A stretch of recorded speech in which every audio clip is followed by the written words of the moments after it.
Oh, July is almost upon us, so it's time for a TBR, the books I want to read in July, and for once, most of them are physical. 6 of the 8 books on my TBR are physical, so I can show you. My name is Jim, this is my channel, books, reading, and stuff. First though, I am reading something in a digital format. This is Babel by R F Kuang. This is dark academia fantasy set in Oxford in the 1820s.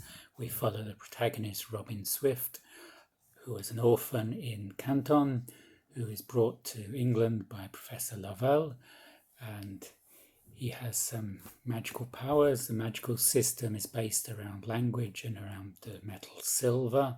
R F Kuang is a very interesting author. I read Poppy War and really enjoyed it. And in the Goodreads Choice Awards, she won the Goodreads Choice Award for her latest book, Yellowface. Babel came out 2 years ago. There was a lot of hype at the time. A lot of booktubers really liked this, like Daniel Green, and I'm hoping to enjoy it too. Next, I have Bodywork by Sara Paretsky. This is the 14th V.I. Warshawski novel. I've read 6 of the first 7 way back in the 90s, and I read a couple of more recent ones. V.I. Warshawski is a private investigator based in Chicago. Now, in this book, she's middle-aged, but she still puts herself on the line, and she often gets bruised and battered in so doing. I've nearly finished this. I might finish this before July actually starts. Sara Paretsky is very much a comfort read for me. I like the character of V.I. Warshawski, and the characters around her, like Lottie, who works in the hospital, and her neighbor, Mr. Contreras. Here in a club in Chicago, the Garage Club, there's a body artist who invites people to paint on her naked body. One of the painters is Nadia, who is killed, and they think the killer is an Iraqi war veteran. V.I. Warshawski is hired by the Iraqi veteran's parents to defend him and to find out what really happened. There's a lot of connections to the Iraq war, and it's a fascinating story. Next, I have Hard by a Great Forest, Leo Vardiashvili, that came out at the beginning of this year. This is set in Georgia. This is Tbilisi, the Narikala fortress. On the front there, in the old city of Tbilisi, a scene I know very well. I had this for the Georgian Readathon. I didn't get to it because I was stuck with Otter Chaladze's surreal tale, A Man Was Going Down the Road.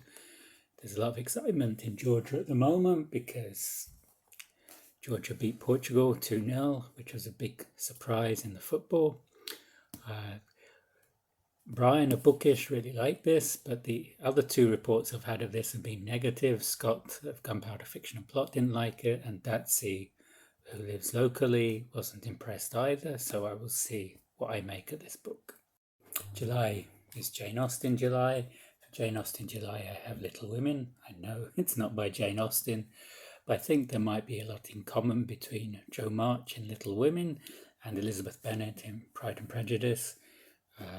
Both 19th century books written by women authors, and there's a lot of sisters involved in both books, and I've never read Little Women, so I'm looking forward to this.